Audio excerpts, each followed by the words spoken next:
Politics without the soap opera, with unfiltered constitutional conservative truth. The Conservative Review with Daniel Horowitz.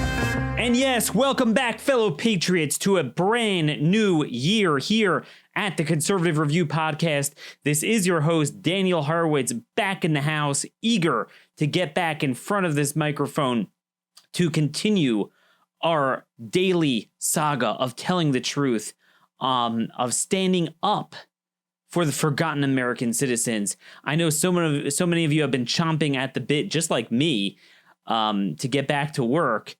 And it's tough, from my end, going this long without this daily town hall that we have. I don't think I could recall over the last number of years ever going this long without a show, even when we were just audio, and certainly now with video. But I hope those of you who were tuning in did get a chance to see our daily articles at Conservative Review. If you noticed, I did not take off much time, even though the show was on hiatus. We've had a lot of articles, probably about a dozen heavy-duty topics on a vision on foreign policy, a vision on crime, a vision on refugee resettlement. So many issues going on that really reached its climax towards the end of 2019, and now in this new year, this new decade, those issues are in play. There's a need for a voice, a vision, and that's what we're here for, to give that 2020 vision on the important public policy issues that affect us. What is the job of government? What's the job of the federal government? What's the job of local government? What are the things we could do legislatively? What are the things we could influence the Trump administration to do through the executive branch?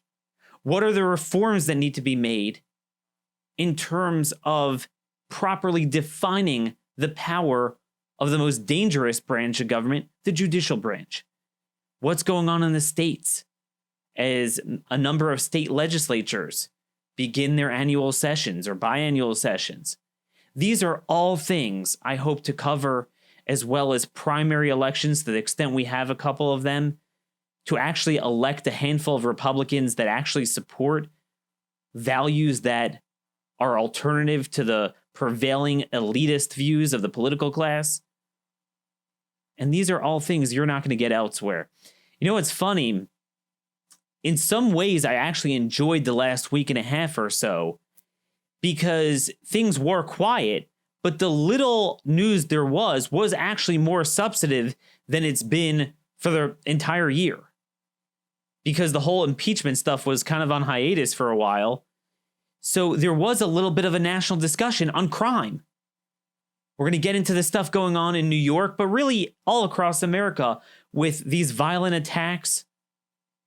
The issue that we defined and identified early on for about 5 years, but really I think we've honed in on in 2019, the fact that we are losing 2 decades worth of gains against crime. One of the core jobs of government is to protect our liberty so we can walk the streets safely. That is unraveling every day. And I predicted this would reach a climax, and I think now you all see that. This will be the year, I predict, where this issue is broken wide open.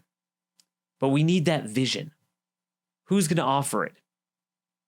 Well, no one's going to offer it, and that's why we need to build this movement together. Those of you who are tuning in for the first time, starting a New Year's resolution to tune into this show, well, you're not going to be disappointed, because the content and the perspective you're going to hear from this show is something very different than you're going to hear anywhere else. And it's not just because we don't have a true conservative vision. Even those of you that might not consider yourself conservatives will appreciate something that's not dyed-in-the-wool party politics. Stuart P. Stevens, he was Mitt Romney's campaign manager. He wrote an op-ed in the Washington Post, and he said that the Republican Party is a party without a governing theory, higher purpose, or moral direction, is nothing more than a syndicate that exists only to advance itself, has no coherent purpose other than acquisition and maintenance of power. Ironically, I agree with his words, although for the exact opposite of his intent. He's referring to Trump, and he's saying basically Trump turned the Republican Party into what he was describing, a party without a vision, a party that just seeks to maintain power. Really, he's describing the party that he was a part of under Mitt Romney and all these do-nothing Republicans that led to the ascendancy of Trump. Now, as we've said many times throughout the old year, I was about to say this year, I still can't believe it's 2020. But as we've noted many times, if anything, Trump is more of an opportunity. He is willing to listen to ideas that are considered out of the box relative to the political class, but in reality, they're mainstream to any thinking person. The problem is because the existing party is just as broken as it was when Mitt Romney was the Republican presidential nominee in 2012, nothing really has changed. Very little has changed, and a lot of things continue to get worse. And we're going to look for those opportunities to continue making a difference. So where do we start in this new year? Just over this last week and a half, there were a couple of down days that were awfully quiet, but man, there's been a lot going on. The violence, the crime, the rise of anti-Semitism, the sacking of our embassy in Baghdad, 15 or 16 Republican governors requesting refugees in the deepest of red states. As I warned at the end of last year, these are things that we could influence. So many things that you hear on this show, you will be the first ones hearing about it. A lot of things that we talked about with the cartels, with the drug crisis, with the immigration crisis, the border crisis. The breakdown of criminal justice in this country and the harmful nature of this stealth but relentless movement in both parties called criminal justice reform, which is really a jailbreak, criminal deform, pro-criminal movement. We were the first to warn about it. We were pretty much a movement of one on that issue. And now it has broken wide open in New York as the clock struck 12:01 a.m. yesterday morning. Bail is abolished for most criminals in New York. Thousands of criminals will be retroactively released. There is no deterrent against crime anymore in New York, but not just in New York, in Oklahoma, in Alaska. Red states that are run by Koch brother phony liberal Republican politicians. The same Republican politicians that can't get enough Middle Eastern refugees divided along clan and gang and sectarian lines that foment the very violence in the Middle East that they're supposedly leaving, yet bringing to our shores. But one of the breakthroughs for me of 2019 was you. The interaction that you have had with me at RM Conservative on Twitter. We've had a very active Twitter cycle the last week and a half, even though we've been off. Email me at dhorowitz@Blaze Media. The stories that you share with me from your local areas that kind of prove the veracity of some of the themes and theses of this show, whether it's criminal stories, illegal alien stories. Again, things that are not going to be talked about, not just in the so-called mainstream media, but in conservative media. Who is going to be that voice for the victim of crime? So I want to start off with what was going on in New York. Obviously, the dual attacks, that attack on that rabbi's home in Rockland County, New York, which occurred a day before the attack on a church outside of Fort Worth, Texas, where 2 people were killed, but thankfully not more, because an amazing hero got up there, took a headshot, or delivered a headshot at 50 feet. One shot with a SIG P229. That's another thing I want to do this year. I'm going to try to get advertisers and anyone who works in the gun industry, accessories or guns themselves. I'll advertise your guns. I'll do full reviews, 5-minute reviews of guns, because this is something we really need to do. We need to arm ourselves even more. That's one of my New Year's resolutions. If my wife is okay spending all that money trying to get law enforcement trade-ins, use guns, because I can't afford the $1,000 SIGs, but that is something we all need to do, because you certainly can't count on government to protect us. So let's start off with crime. And again, there's crime, there's the courts, and I want you to scroll down at conservativereview.com, our list of articles. You could click on my name. You could see in chronological order, all of the articles I put out. Again, even about a dozen of them just over this down period. Very foundational, important articles. Issue after issue that I think we need to cover. We're going to cover. We're going to demand action. We're going to demand action on behalf of the law-abiding, peaceful American taxpayer that doesn't want his culture redefined and adulterated by irresponsible immigration policies. He doesn't want the burden of paying for it, of paying for the rope to hang themselves. Well, I had that story a couple days ago here in Maryland with more, this wasn't MS-13, it was 18th Street gang members committing murder who are resettled as refugees called unaccompanied alien children, UACs, on taxpayer dime.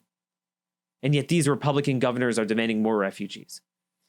So there's a lot of issues that I don't have enough time to unwind 2 weeks worth of material, week and a half worth of material in one day, and we're going to slowly dig out of this. We got to talk about Iraq and a lack of a vision there.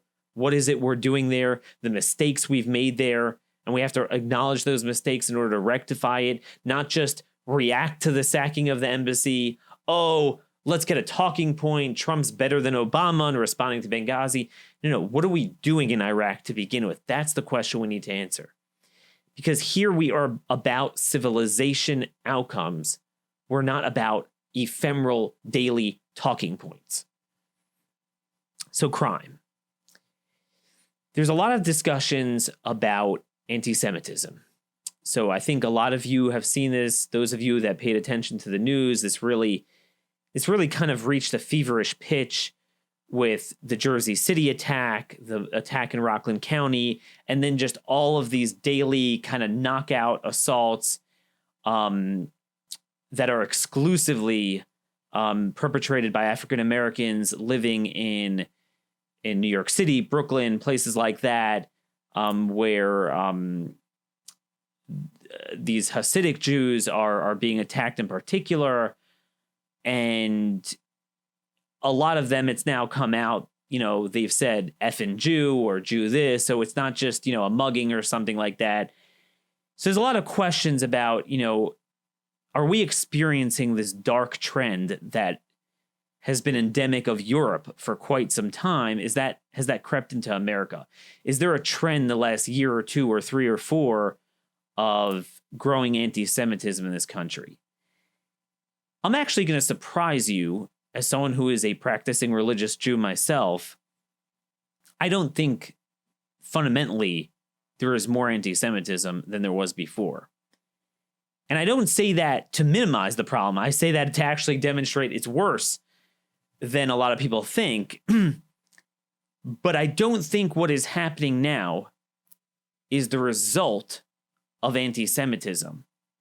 I think it is the result of what people are starting to realize, the jailbreak public policy that is ensuring that A, bad guys in the largest numbers we've seen since the 70s and 80s are left on the streets, and B,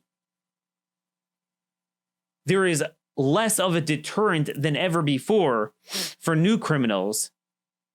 So the same reason you're seeing more anti-Semitic attacks is the same reason you're seeing more attacks on churches, the same reason you're seeing more subway violence, the same way you're seeing more attacks on cops. It's all happening at the same time. It's because all of the bad dudes that existed, whatever their motivation was it whether it was petty crime, whether it was assaults, whether it was psychotic mass shooters, whether it is motivated by a particular hatred for a group of people, white supremacism, black supremacism, anti-Semitism, that potential that existed before is going kinetic. So just a brief word on the anti-Semitism before we parlay into the jailbreak, which is really what's going on now. So there's a dirty little secret. And on this show, we don't sugarcoat things. The left likes to talk about white supremacism, neo-Nazis, as if there's tons of them. There aren't. Now, as we've painfully seen, whether you're an Islamic terrorist, whether you're a white supremacist terrorist, whether you're this type of terrorist, it only takes one to wreak a lot of havoc. And we certainly saw that with the guy who shot up the Pittsburgh synagogue last year. But the reality is, for every one of those, might I say, there are probably hundreds of black supremacist anti-Semitic individuals. That is a dirty little secret that is not new. And it's not just in New York. It's here where I live. There's a large Jewish community in and outside of Baltimore, Maryland, very large. And there's also a large black areas. And by no means is this a majority of African Americans in this country. And in fact, you do have an element of particularly the more religious ones that take their Christianity seriously that are philo-Semitic. But there is a not insignificant minority that has been around for a while that subscribes to the Farrakhan, Sharpton mentality. The Jews, did this, the Jews did that. It's essentially the anti-white sentiment on steroids, basically. So all their grievances against whites, they'll view the Jews living in their areas as super white in regard to their erroneous and ill-conceived grievances. And that has been around for a long time, and it's been covered up by the media. And now it can't be covered up anymore. It is very common. Again, it's not a majority. On the flip side, there's very much philo-Semitic African Americans in this country, and I've certainly run across them. But I must say that certainly in my lifetime as an openly practicing Jew, I have only experienced anti-Semitism on a personal level from non-whites. Let's just say that. That is just a reality. Maybe that has not been everyone's experience, but for most people I know that has been their experience. It's not just in New York, and it's not just this year. This has been a problem for a very long time. One of the major conservative talk radio show hosts in Baltimore, some of you who are fans of Mark Levin might have heard him over the years, Tom Marr from WCBM here, 680 AM. He, for many years, filled in for Mark Levin when he was away, and he passed away at an untimely death from complications of surgery. He was way too young. I don't even know if he was 70. A couple of years ago, he passed away. May his memory be blessed. But he actually would say on the airwaves here openly that, there is a problem in some of the black areas in Baltimore. There is a Jew problem. And I gave him a lot of credit. He was willing to say that publicly. But it's undeniable. What has changed is what I'm telling you is affecting everything else. And that is the fact that quietly but relentlessly, both parties, mainly the Democrats, but with the help of Republicans in a lot of areas, have dismantled everything that Ronald Reagan and the people on a local level that followed him did in the 80s that spawned the greatest, most positive social change, one of the few positive social changes of our lifetime, the 2-decade-long miraculous decline in crime. They have dismantled that. And people forget. People have forgotten what it's like, what it was until the early 90s. And how from the late 60s on, for 2 decades, crime was inexorably going up and up and up. And that seemed to be the new normal until we actually started with aggressive policing, better technology, locking people up, and we took the bad guys off the streets. A lot of that had to do with the drug laws, a little bit gun laws too, but drug laws, because a lot of the bad guys were into that, and that's how they caught them. But as we have noted, depending on the city and state, over the last 5 to 12 years, they have quietly dismantled that and really accelerating the last 2 to 3 years, and now culminating, particularly in New York, with a whole series of laws going into effect, just dismantling the criminal justice system at every level. It is taking its toll. It has taken its toll. It takes a few years. We started to see it in 2015, 2016 with the uniform crime data for the first time in 20 years, crime turning back up. And now it is undeniable. So all this potential, let's say all the people that hated Jews in Brooklyn, New York, and again, exclusively blacks, a little bit, some cases were Hispanics that I've read about, 0 whites, by the way, that has now gone kinetic. But it's not, again, whatever your motivation is for harming someone, for attacking someone, for committing a crime, it's open season. A lot of you might have seen the viral article from the New York Post of Tiffany Harris, this woman who assaulted these 3 or so religious Jewish women that were just minding their own business, and she was let out because the new anti-bail law let out without the need to post bail, and she was arrested twice again. She was let out, committed an assault, and then let out and was arrested again a 3rd time. And everyone's laughing about this. Oh my gosh, it's crazy. Universally, certainly anyone right of center, but I think even some of the more liberal publications are recognizing this.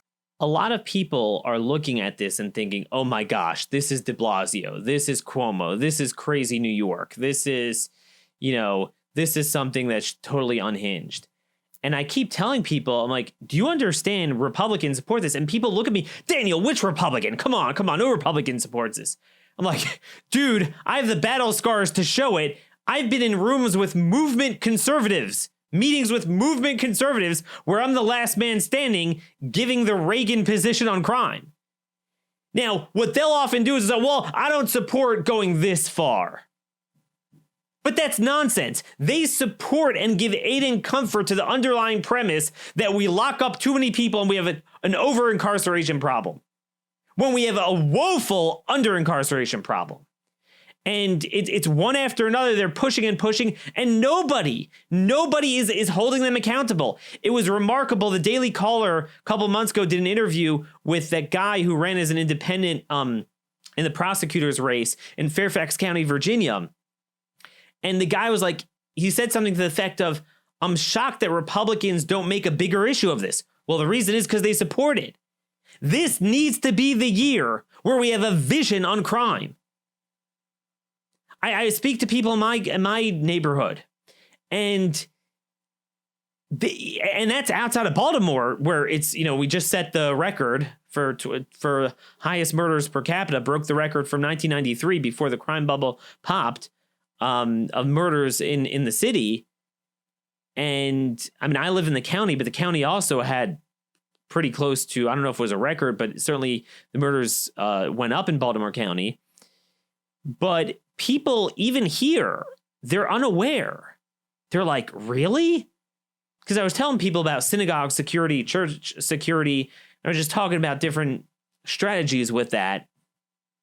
And because we have to get around the whole issue here where very few people could get a license to carry in this communist state of Maryland, where only criminals are allowed to carry and avoid jail time. And a lot of people don't realize it's not like they advertised We are cutting the prison population by 30%. We are letting out robbers. We're abolishing bail. We're, not sentencing people anymore. We're going to have murderers who have 10 priors and don't serve a day in jail. They didn't advertise that. The New York bill passed as part of a budget bill. It wasn't a standalone bill. The most earth-shattering criminal justice changes of a generation. There's no transparent debate. The First Step Act at a federal level, it was passed on the last day of a session headed into a government shutdown under suspension with no debate.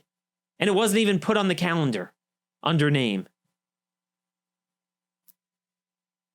Typically, when you have a polarized country, when one side wants to do something extremely controversial, transformative, revolutionary, there's an equal and opposing force vociferously opposing that.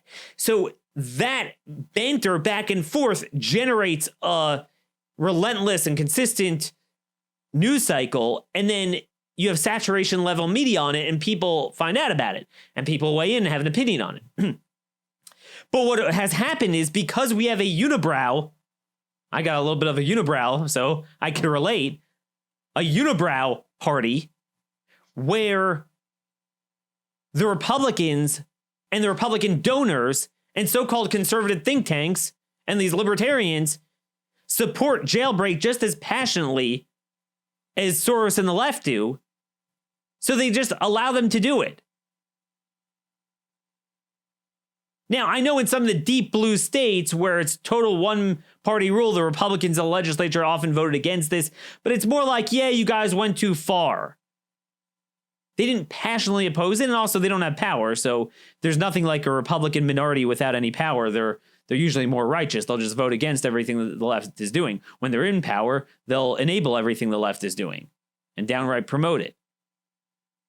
So that's the real story here. It's jailbreak. You look at this guy, this Thomas guy, who killed. I don't think anyone died yet. One I believe is brain dead, but injured about 5 people at that rabbi's house in Muncie, New York. That guy, it turned out, he had like 9 priors, assaults, weapons charges. I have his criminal record. Barely served a day. Then you go down to the Texas shooting. Everyone's focusing on the hero, and rightfully so, who shot the guy dead. A good guy with the gun is the solution. But what's the problem? Problem is certainly not guns. The problem is the lack of criminal control. You might think, oh, this is New York. This was in Texas. Actually, it was Texas, Oklahoma, and Arizona. I pieced together his criminal record earlier this week. He had at least a dozen arrests, about 4 aggravated assault convictions, including weapons violations. Didn't serve a day in jail. Sorry, it's not accurate. He had one 90-day sentence. Folks, for every one person you could show me where these stupid politicians and people like Mike Lee, who's regarded as the most conservative Republican senator, run around with, oh, they're over-sentenced for junk crimes. I could find you 500 people who are the most violent people: murder, rape, robbery, aggravated assault. Endless. Multiple convictions. And they barely serve a day in jail. Remember, we say every year there's hundreds of thousands of crimes. I'm not even talking about drugs or weapons violations. Robbery, murder, rape, aggravated assault. Those 4. Hundreds of thousands. Every year, I've read that a number of times from the FBI, are uncleared. They're called uncleared cases. They're unsolved. That doesn't include the hundreds of thousands that are considered solved. If you have a guy that clearly did murder one, but he winds up pleading down to a drug charge and getting probation, that's considered a cleared case. And again, there's endless cases like this. I had in an article this guy in Oregon who convicted of rape of 3 teenagers. He got a sentence of 14 months. And because of the laws there now, he'll be out in half that time. The sentence was 14 months. That's considered a cleared case.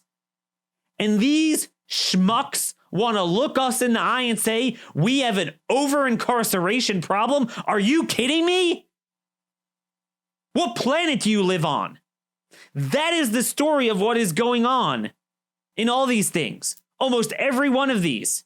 The Jersey City attacker, the Rockland County attacker, the church shooter in Texas. They all have massive criminal records. And they barely served time. If you identify the bad guys and take them off the streets, like we used to do for 2 decades, it's a world of a difference. But right now, there's no deterrent. So you could certainly imagine there's no deterrent even to murder now. You could certainly imagine like the knockout assaults, the street level assaults, there's no deterrent whatsoever. Those people now, I mean, think about it. If you're going to walk the streets now, all these people that want to punch, either because they want to play the knockout game, they hate whites, they hate Jews, they hate whatever, they want to mug you. They know, A, they're not going to serve jail time on the front end, pre-trial, and B, they're not going to be sentenced to prison time. Oh, and C, in New York, but this is growing in other places too, they now have the disclosure laws. The disclosure laws. Where the prosecutor has to give over to the defense the witnesses, the victims, all their information. There was already one of these assault cases in New York where the guy didn't want to deal with it. Remember, prosecutors will tell you that the biggest impediment to landing a conviction, remember, 90% of cases where it's clear that what they did, they are never convicted commensurate with the level of the crime that they committed. They always plead down. So many severe aggravated assaults resulting in bodily injury are, pled down 5 levels. 5 levels. Public disturbance or something. And they get nothing. That is the rule. The exception is when they actually get jail time or prison time, commensurate with what they did. Friends, we have a lot of vexing issues, but this is the biggest one in my mind at this point. Certainly it's aggravated by bringing in terrorists, Middle Easterners, foreign nationals, MS-13, the illegal immigration. That's even more. It's not enough we have our own, these very same places as sanctuary cities, and we're going to continue talking about all of this. But that's the big thing that everyone's missing. It's jailbreak, and it's not just New York and not just a particular law. It's an entire culture that and pressure that has been foisted upon the justice system from every area of the policing, of the judges, of the prosecutors, politicians in all 50 states. I have endless cases in Texas, and particularly Bexar County, it's San Antonio, and Harris County, Houston. Endless cases of jailbreak. Cop killers there, violent criminals, barely serve time. Barely serve time. And my friends, remember, given that the pendulum has swung all the way back to the criminal's side, you think, all right, now it's no runs, no hits, no errors. Now they're done. No, they're getting started. You speak to the Texas Public Policy Foundation. Oh, the conservative Texas think tank. Brooke Rollins, the former head of it, or policy director, is now in the White House policy shop. If you speak to these people, they will tell you right now the current system is too punitive and we lock up too many people for too long and it's too mean to the criminal. They will tell you that, much less the Democrats. We need a reckoning. The president needs to relentlessly focus on this. He needs to get back to his roots on this issue. We need to prod him to do so. Every day he needs to tweet out another one of these cases. He has to name and shame them. They already gave up all their leverage with the budget bills. There's a lot you could do on a federal level. Hit them up on federal crimes. Look. If you want to go back to no federal involvement in crime, I'm all for it. But give me a break. They're involved in everything now. So I'm not going to unilaterally disarm. I will use the federal statute. See, that's the thing. Like, for example, that guy in Rockland County, the feds came in and charged him on a hate crime. Now, look, as conservatives, we don't believe in hate crimes because unlike the left, you do the crime, you do the time. We actually believe in deterring all crime. I don't care what you're animated by. You have the right to hate anyone you want in this country. What you don't have the right to do is act upon it in a physical way and commit a crime. Now you do a violent crime, but you go. See, my view is every murder that is beyond a shadow of a doubt, murder one should result in the death penalty swiftly within a year. But I also think severe rapes and child rapes and cases like this guy in Rockland where no one has died yet, at least, but, they're severely injured and one they say is likely to be brain dead. I believe that should result in the death penalty. So I don't need a hate crime. I don't care if you did it because you wanted money, because you wanted to kill people, because you hated their religion or their race or whatever. Under our system, we would have deterrent and punishment. But nonetheless, now that it's there, I'm glad the feds used it because, frankly, if you leave it up to the New York State, heck, the guy might be out in 8 years or something like that. Remember, officially, nobody died. So, it's attempted murder and serious bodily injury, aggravated assault. You look, I mean, there's been plenty of murder ones I've seen in New York that served 5 years or so. So, don't think a guy like this would be put away forever. But anyway, this is the vision that my colleagues are lacking. Already today, they're going to be back to impeachment, nonsense. McConnell needs to summarily dismiss it, hold the vote, and done. They gave up their legislative leverage, but we need to move on to the issues. Move on to the issues that matter. At least be a voice for it. And that's what we're going to do. We're going to be a voice for those that lack a voice. I want to make this more interactive. I want to get involved in some more elections. I'm going to have some of our friends from the Convention of the States on. I know a lot of you, since I mentioned that on our final show with Steve Deace 2 weeks ago, almost 2 weeks ago, that we have a number of state directors of Convention of States who listen to this show. And some of you from several states have emailed me. And I appreciate your emails. And yes, we will work on that. But I do think, as much as I support the Convention of States, I do think the movement needs to be used for other things as well. And one of the things I think they should be used for, and again, we didn't get a chance to talk about what's going on in the courts. There's a lot to talk about. What's going on in Iraq, a vision on foreign policy. There is one thing I do want to reiterate that we can do, but just before that, my brain, I know, is going very quickly here.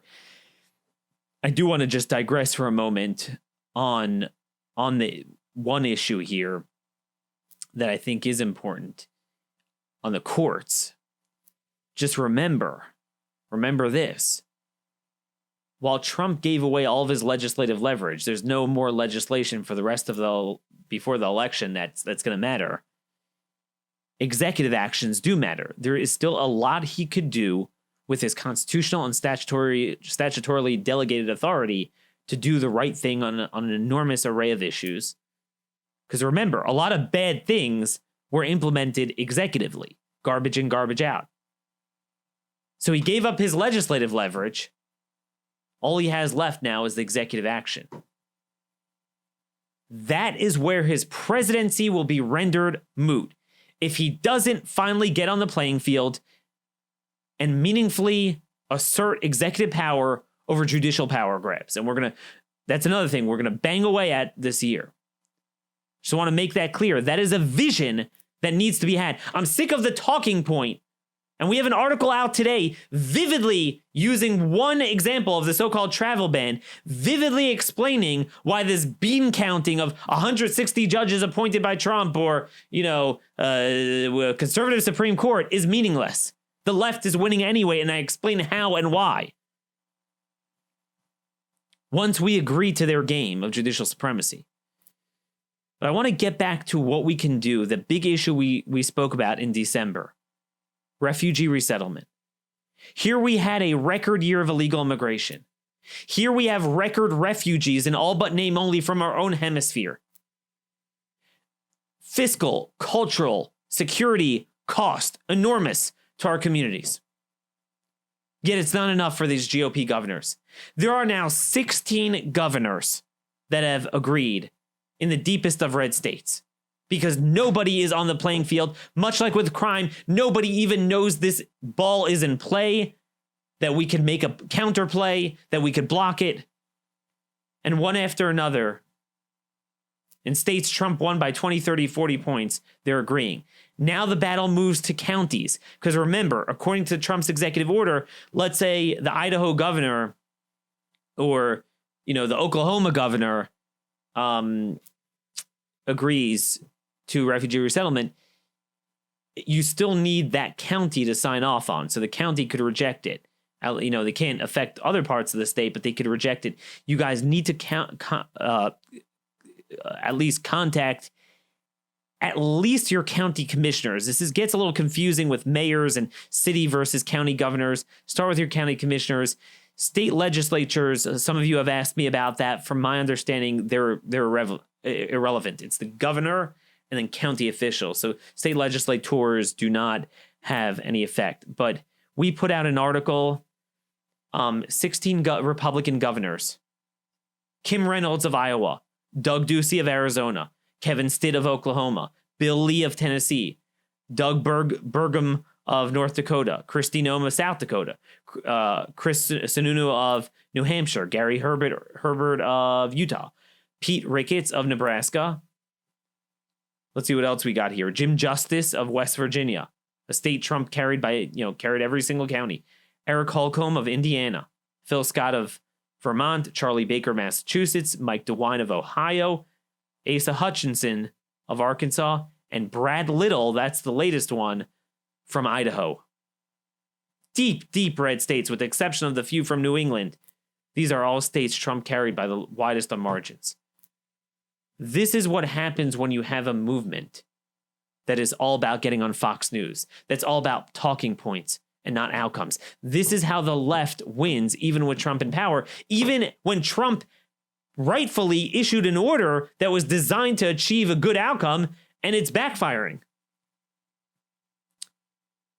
I just want to give you one example of a lack of a movement sacrificing civilization outcomes and real policy achievements at the expense of ephemeral talking points. Earlier this week, the big news was the sacking of the embassy in Baghdad. And I want to have a show on, maybe with Dan Steiner, Colonel Dan, to go in more detail. But I did a detailed article, you could look it up, giving a vision for what we should and shouldn't do there. And everyone's focused on the reaction to the embassy. And of course, once Iran sends Shiite militias to attack, we need to respond swiftly. I'm not denying that. But nobody's asking, why are we there to begin with? Putting a holistic vision together for the Middle East, what we should and shouldn't do, what we should do more at home, tying back into immigration, how to this day, Pensacola never happened. The broken Defense Department, the Joint Chiefs of Staff, General Miley, He's promoting more immigration, more special immigrant visas in the defense bill that was just signed before we went on break. They want to bring in more Saudis. They're actually having more gun restrictions on bases on American soldiers, not less. That's what's happening. Invade the world, invite the world. Get involved in the conflicts we shouldn't be at the expense of the ones we should. Most things in the world don't affect us, but there are a few that do. Iran's piracy in the Persian Gulf, closing the shipping lanes. Why are we looking so weak? They took our naval ship under Obama. We didn't do anything.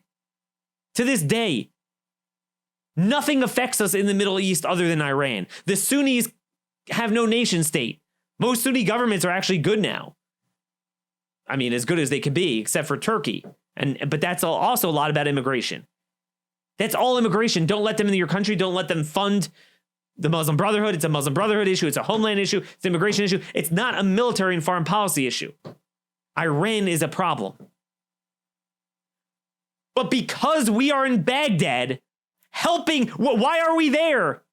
Well, the Hezbollah brigades, the same militias attacking us, are the ones our soldiers worked with. There are flags, Hezbollah brigade flags over M1 Abrams tanks when we helped bail them out of the Sunni insurgency. We made a mistake. We threw out Saddam, who was the only one who could keep that together as bad as he was.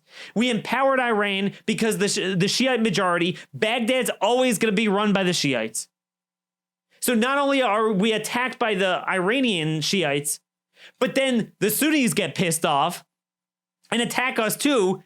Hence, Al-Qaeda in Iraq, hence ISIS was born out of that. We're forever on the hook getting beaten up by both sides.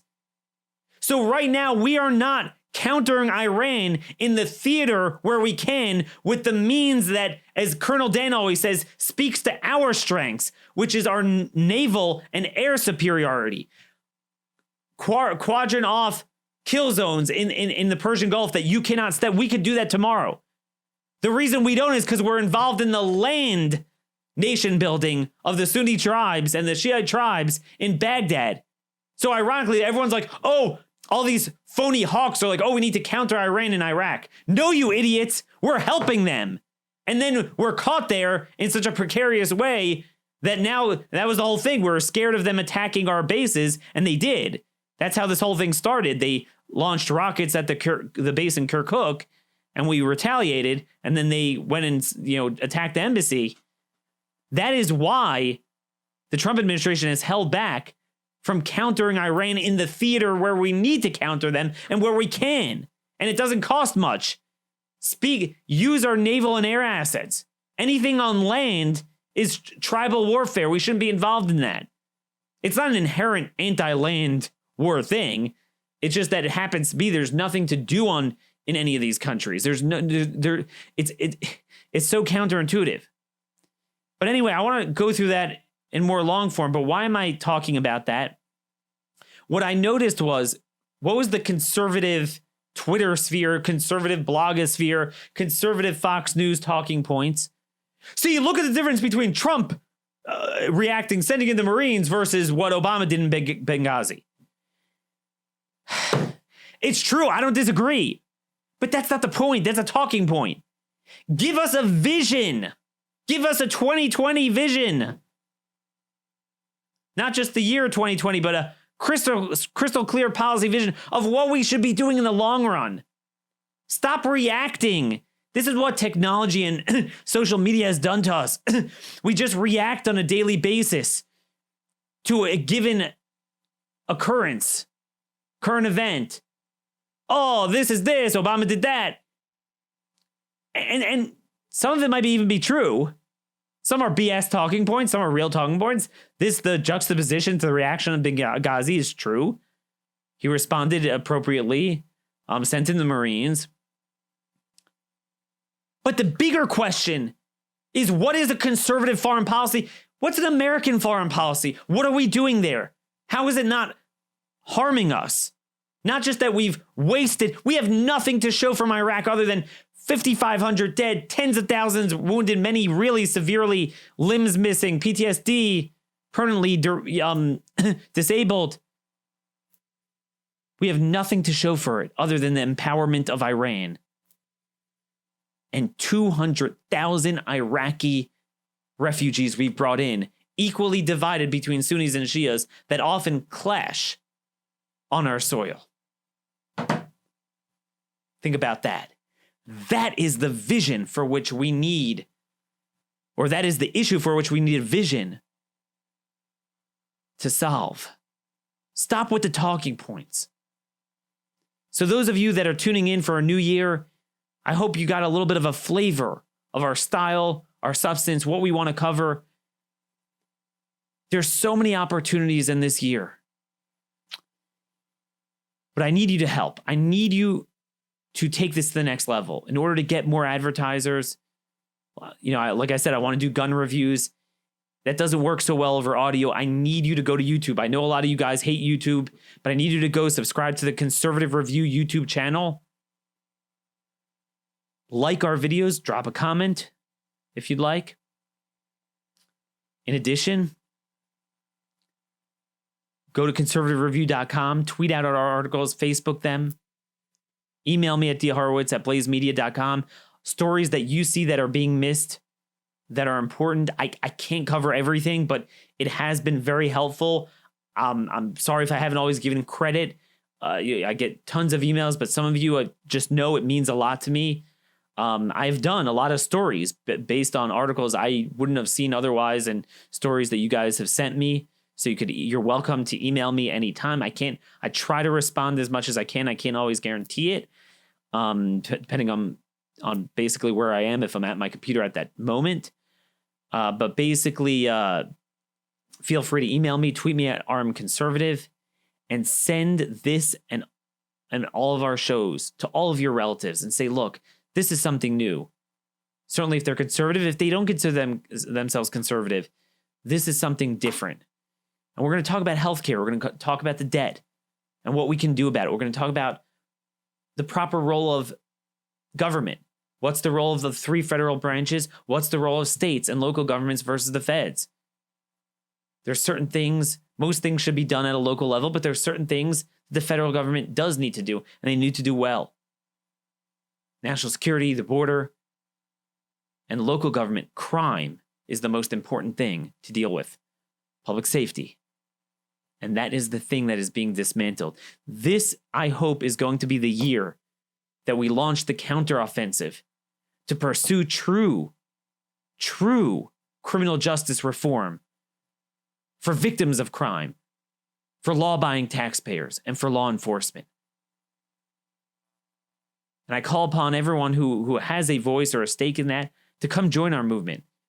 I'm working with some friends that I know that are trying to start a 501c4, finally an organization to combat this. There's millions upon millions of dollars, tons of stories I can talk about, with Jailbreak, the leniency industrial complex, as I call it. This needs to be a decade where we reverse what I sorrowfully say is a lost decade for conservatism. This past decade, it was obviously you had Obama, it started with a Tea Party that was really almost a promising movement that was not just fighting back against Obama, but really against the GOP establishment. But it got sucked into the Republican Party, became obsolete. We start a new decade with new opportunities. We need to learn from the mistakes of the past, acknowledge the mistakes of the past, acknowledge and confront the issues that face us, particularly as it relates to safety and security at a community level, at a national level. We're going to tie in all these issues as we've done. We had a good 2019. I hope to have a better 2020. Thanks to your help. Let's grow this movement. Let's work together. So glad to be back. So thankful for this audience. Thank you for listening. God bless. Until tomorrow, this has been another episode of the Conservative Review Podcast.